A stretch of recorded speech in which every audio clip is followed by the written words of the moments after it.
I decided to go ahead and go on and break my silence on this. Everybody's been wondering about the retreat and everything. Well, you know what? I'm going to go ahead and put it out there.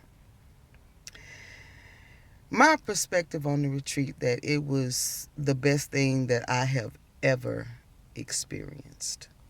Okay? I am a person who has never really had the experience of black women coming together on on a single square and not arguing. You know, I've never really had a full birthday party because every time I got motherfuckers together, somebody had problems with the other person. It was always a fight, an argument, this, that, and the other. So I stopped having birthday parties. You know, I plan road trips and shit, and bros come together. Somebody, bow out for this, that, and other. So I always had to do shit by myself, and that was cool with me because I'm still gonna get that experience. But this retreat was unique. It was something I had never done. I had never been to a retreat before. So I decided that's something I wanted to experience. And it was glorious. See, I'm a untrusting ass motherfucker. I don't trust motherfuckers. And I sure in the fuck ain't finna close my eyes around you. I'll stay up all motherfucking night 24/7 if I got to, because I don't trust you. But if I tell you,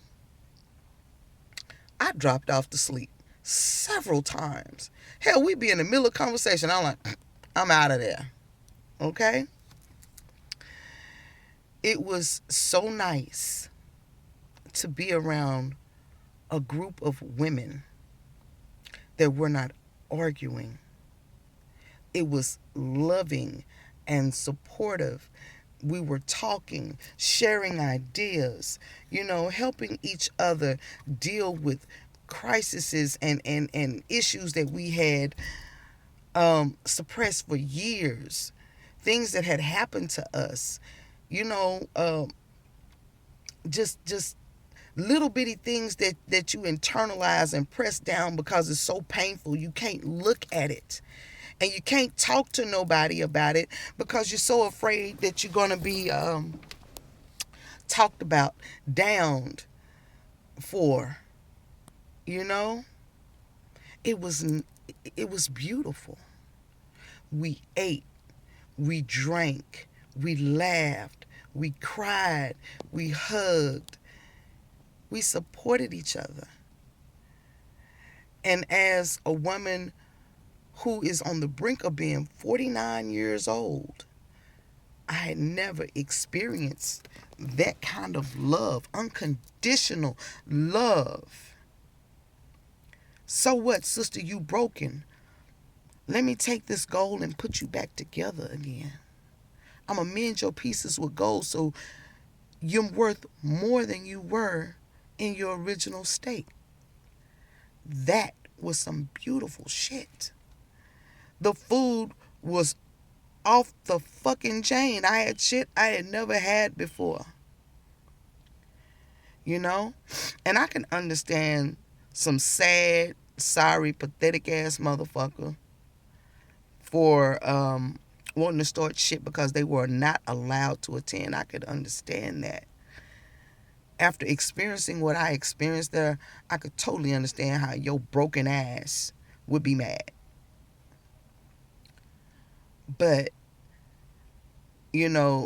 some people who do not have a grasp of the English language would say, I was booked to be in there. No, baby, you weren't booked. An RSVP and a booking are two different things. I, Indigo Blues, was booked to do pastry catering. And I did that on site in front of all the sisters that attended. Okay? I did that. It was so beautiful. It was like being at home. Okay? It was a beautiful venue. That Airbnb was gorgeous. Okay? And I'm going to tell you, I took my youngest daughter with me to experience that, because I wanted her to have that experience in her youth, that experience that I didn't even have in my maturity. You know, I wanted her to experience being around women of different age groups so she can get a perspective on life. So us as mature women could look at her experience and understand what she was going through at her age, in her youth, in her mid-20s. You know, we can understand that and relay some wisdom into the situation. Now, what I thought was unique about it, and I appreciate this from Master Funifi, she treated us as individuals. She didn't treat us as mother and daughter.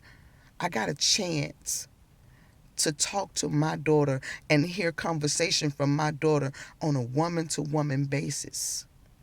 I got to experience and look at her feelings and her thoughts on things from a totally different perspective than just being mama. And I don't know how the other women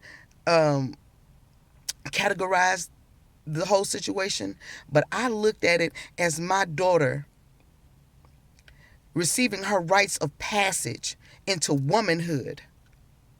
Something that used to be a standard, a regular with us.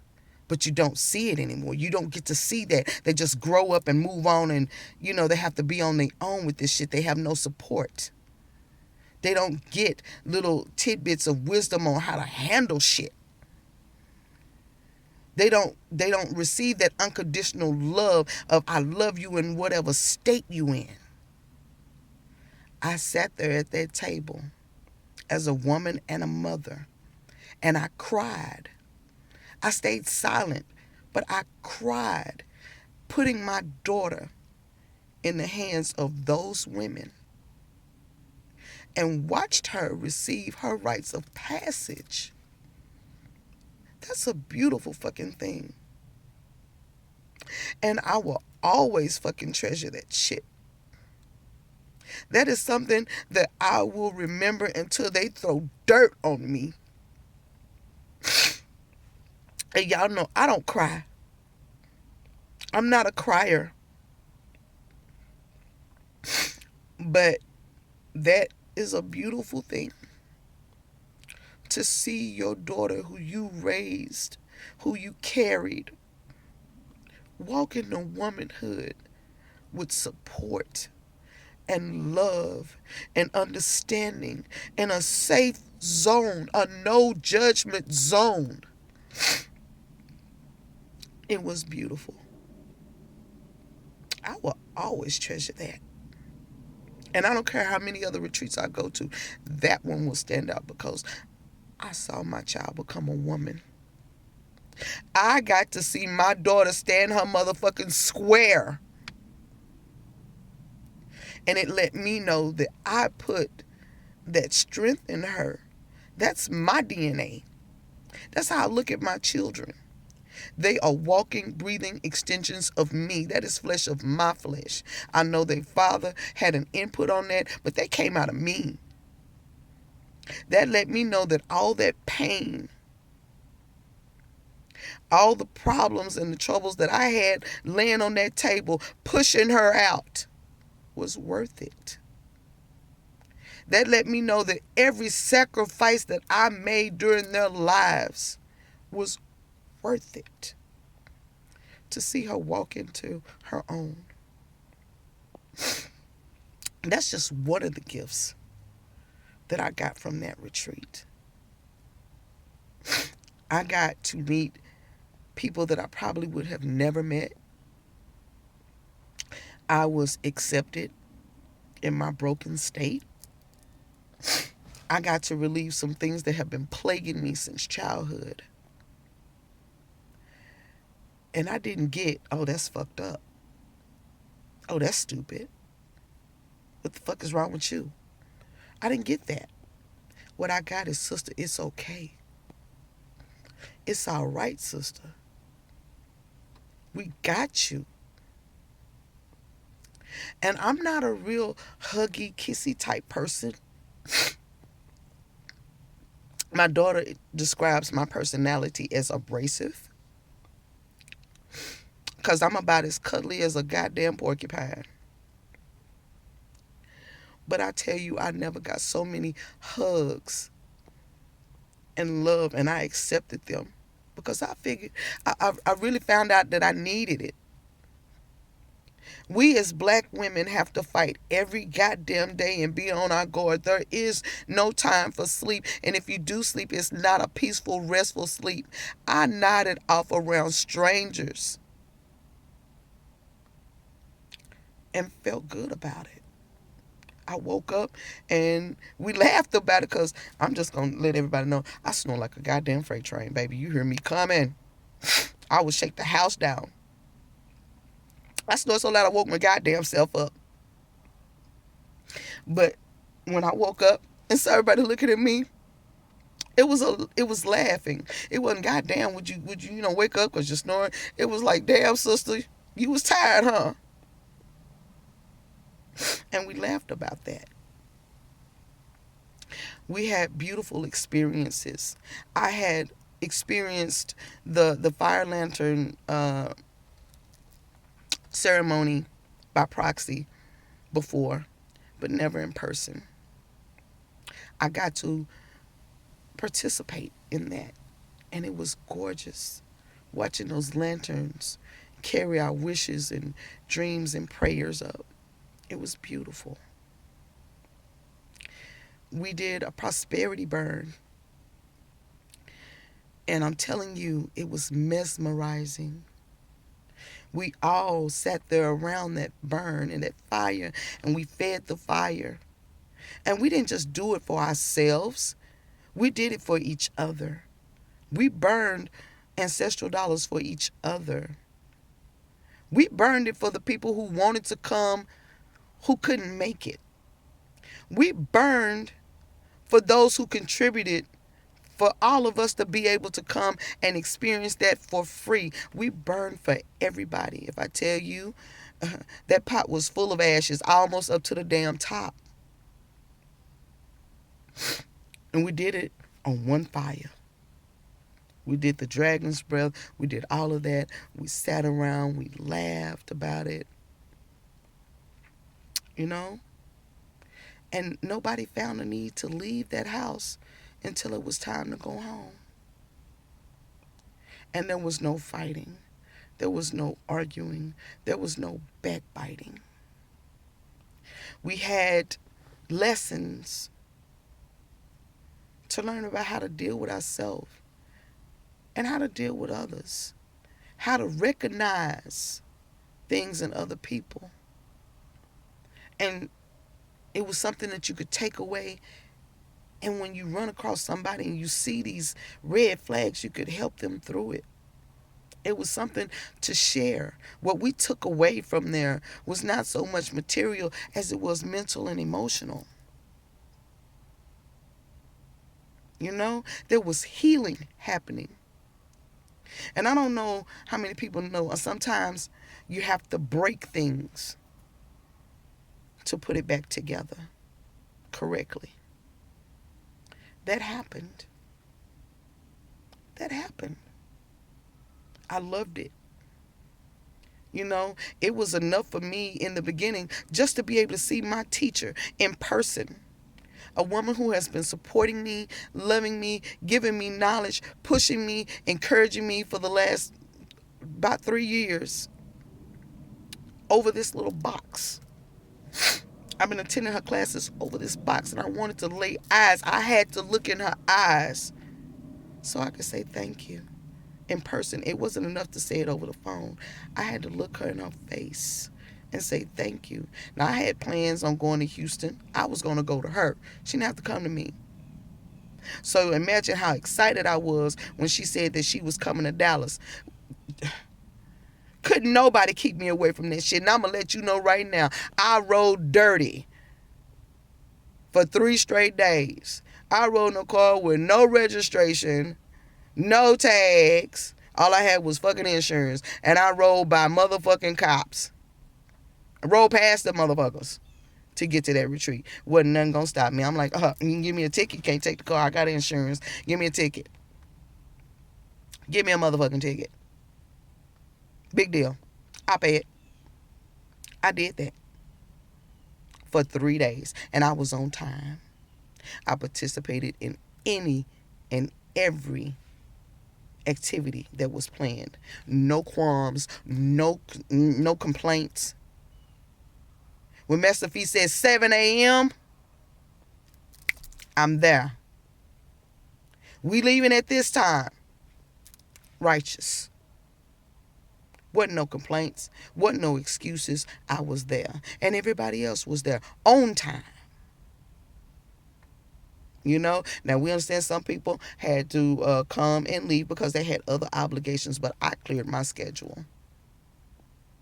You know, and not everybody knows what the distances are here in Dallas, but I live in Dallas proper. My daughter lives in Garland, Texas. She lives about maybe 30 minutes away from me. If you think I didn't have my ass up at the crack of the rooster's ass, I was over at her house in Garland.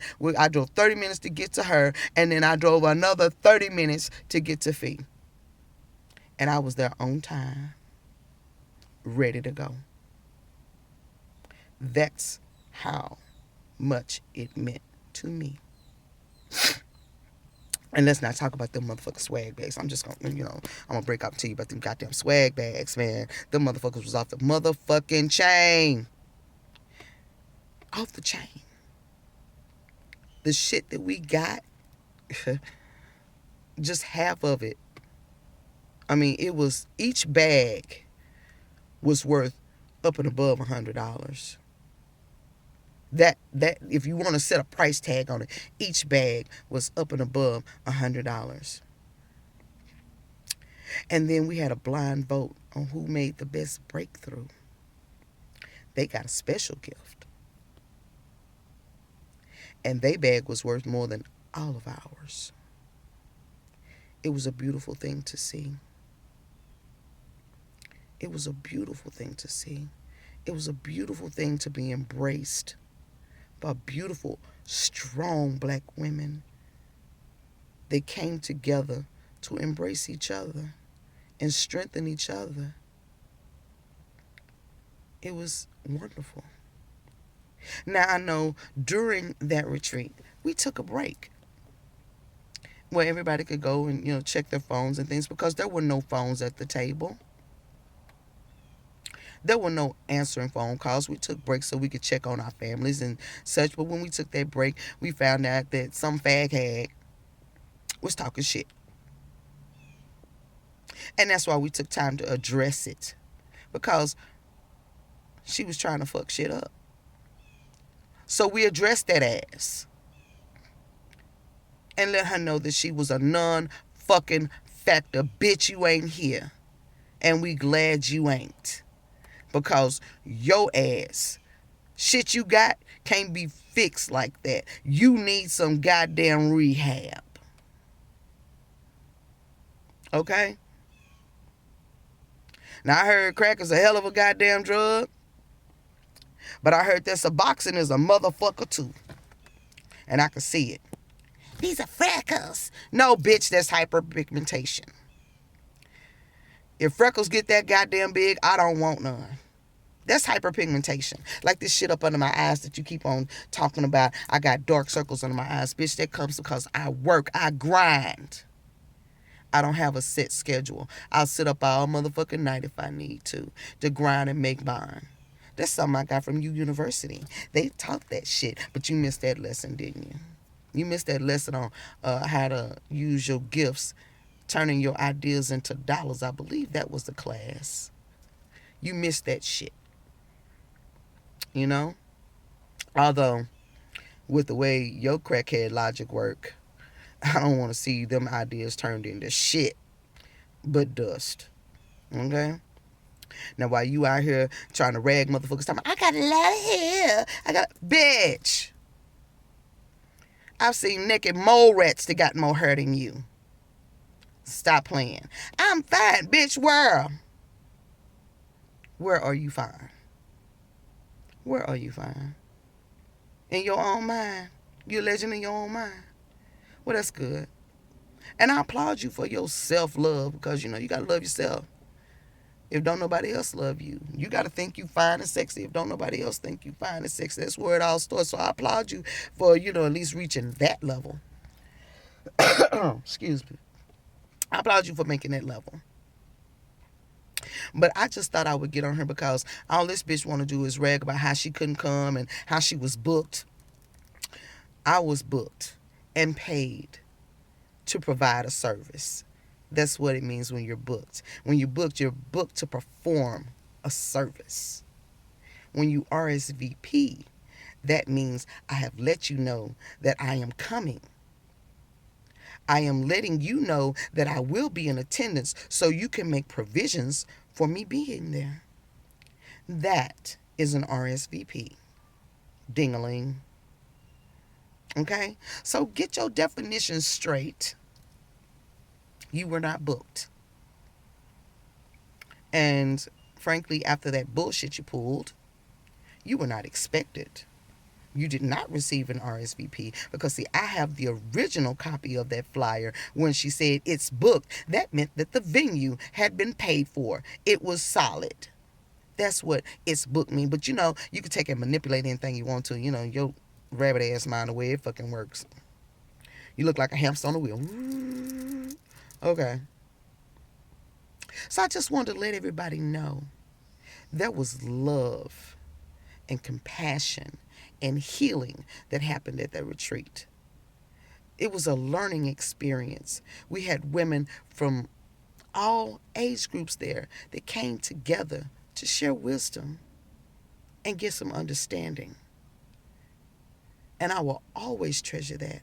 I will always be grateful to Master Fundifi for allowing me to have that experience, for allowing me to see my daughter in full glory, walk into womanhood with her head up, tears in her eyes, but her shoulders was back and she walked into it. She's ready. I don't have to worry about that anymore because I know she's ready. Because sometimes as parents, as mothers, we put stuff into our daughters and we try to give them the tools that they need to make it. But we're not always sure that they heard us. We're not sure that they got the concept. I was given that gift freely. I saw that everything that I had said to her from this small, she heard me. I got to hear how she puts it into action. That was beautiful. That was a gift to me. That means when it's time for me to transcend, I can go. I don't have to worry. I know I'll always be with her because she is me. She is me. So I'll always be with her. But I can move on and finish what I got to do. I can finish my journey and I don't have to look back. That's what I got from the retreat. That's what happened for many of us at the retreat. Just so there can't be no rumors, because see, I was there. I was an eyewitness. Just to let everybody know who's wondering what happened. It wasn't about the material gifts. If I didn't get not one material gift at that retreat, what I got mentally, emotionally, and spiritually was priceless.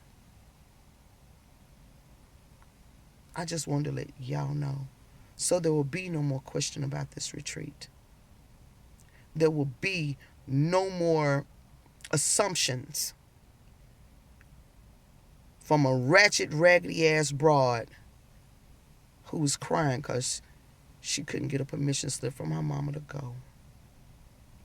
You can't talk about something you don't experience.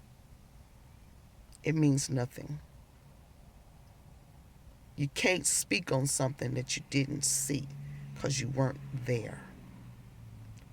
I was. And like I told you, Raggedy Broad, I'm the first rider out. You misunderstood me. You thought I was the only one coming, Broad. There was a legion behind me. I was trying to give you a friendly warning to run. But I see you got a little heart.